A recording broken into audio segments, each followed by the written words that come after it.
Mas JJ, ini kan ngomong-ngomongin soal mobil-mobil yang gagah kayak gitu. Ini apa pendapat lo tentang mobil yang lagi kita pakai? Nah, jadi VF3 ya. Gue dari awal pas ngeliat mestinya sih gue pertama lihat kalau nggak salah pertama lihat dan coba tuh IMS tahun lalu. Udah tahun lalu. Berarti setahun. Nyoba waktu itu gue sama Ridwan barengan kita nyobanya gitu. Ini mobil dari awal intinya gue ngeliat nih udah kayak kanvas. Oke. Mobil yang paling bisa dimainin dengan berbagai macam konsep. Oke. Tapi yang bikin gue menarik sebenarnya sih, maksudnya bukan sekedar kanvas aja ya. Kalau mobilnya bisa jadi kanvas tapi bentuknya kurang serak sama gue sih juga kayak nggak kelirik lah. Benar. Lebih ke karena desain ngotak-ngotaknya, bukan otak-otak ya, jadi lapar gue. Ngotak-ngotaknya itu. Masih kangen sama makanan Indonesia guys. Soalnya otak-otak gue belum kesampean. Belum kesampean. Iya. Kebetulan di Arab Saudi nggak ada. Nggak ada otak-otak. Ini maksud gue ngotak-ngotak. Iya ngotak-ngotak. Iya. Gitu.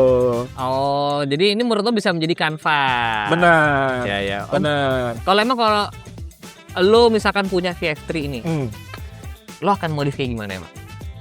Paling sih kalau gue karena si paling off-road ya. Bener, walaupun kan guru besar gue Gofar ya, dia ngajarin gue.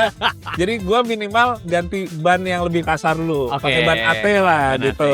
Pakai ban AT. Velg. Velgnya mungkin juga yang bergaya-gaya rally gitu.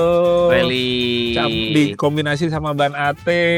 Sisanya sih paling kalau secara bentuk body sih udah kayak yang gue banget lah, boxy, yang rugged gitu.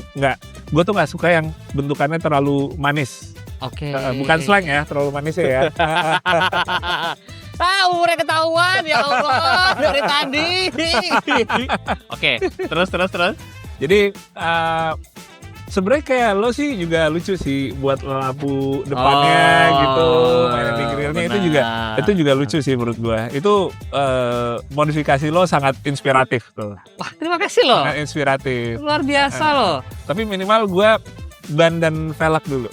Ban dan velg dulu. Iya. Lo tapi udah pernah nyetir ini belum? Udah, jadi waktu pas yang di IMS itu Ridwan ngegas coba, gue juga nyoba gitu. Terus impresi lo apa? Ini kan mobil yang disebut Tiny Titan. Ya. Jadi kecil tapi gagah gitu. Yang memang didesain buat di perkotaan lah ya gitu. Benar. Menurut lo gimana? Yang gue suka sih sebenarnya malah justru karena rear wheel drive-nya. Oh ya, ini adalah mobil kecil yang rear wheel drive. RWD. Agak lebih jarang sih ya. Sekarang kan maksudnya mobil modern tuh banyak front wheel drive. Gitu. Benar. Gue yang suka rear wheel drive itu sebenarnya pertama gini. Radius putar tuh bisa lebih bagus kalau kita pakai rear wheel drive. Oke. Ditambah dengan wheelbase yang pendek, overallnya yang emang juga mungil gitu ya. Itu bikin kalau balik arah, manuver atau mau kita di perkotaan ketemu tempat-tempat yang agak sulit ya untuk dilalui, untuk bermanuvernya enak sih, tolong banget. Benar. Dan ditambah mungkin buat yang belum tahu, ini rear wheel drive dan dia solid axle ya. Solid axle iya. Gue sempet ngolong waktu itu. Jadi solid axle nih gue juga sebenarnya sangat sampai sekarang tuh senang dengan mobil yang solid axle. Soalnya lebih bandel. Benar. Ya kan? Dia lebih kuat. Dan satu lagi karena dia itu balik lagi rear wheel drive yang gerakan solid axle belakang. Depannya tuh lebih minim parts yang bergerak di roda depannya, jadi maintenance-nya nggak semahal mobil yang front wheel drive. Benar, jadi emang kalau ditanya tangguh apa enggak, ya solid axle emang biasanya menjadi pilihan teman-teman off-roader kayak Mas JJ. Ya. Karena emang biasanya lebih kuat teman-teman. Lebih kuat. Yoi. Lebih kuat. Dakar juga pakai solid axle. Oh, Dakar juga pakai solid axle. Jadi apakah artinya VF3 ini bisa untuk ikutan Paris Dakar, Rally Dakar? Mungkin lo yang mau nyoba. Gue siap nonton. Gue siap dokumentasi. Lumayan nih konten nih, dan Dimas ikut Dakar. Ikut Dakar pakai VF3 kan. Oh, tapi gue pernah nyobain off-road kecil-kecilan pakai VF3 loh. Oh iya. Gue sempat nonton waktu itu.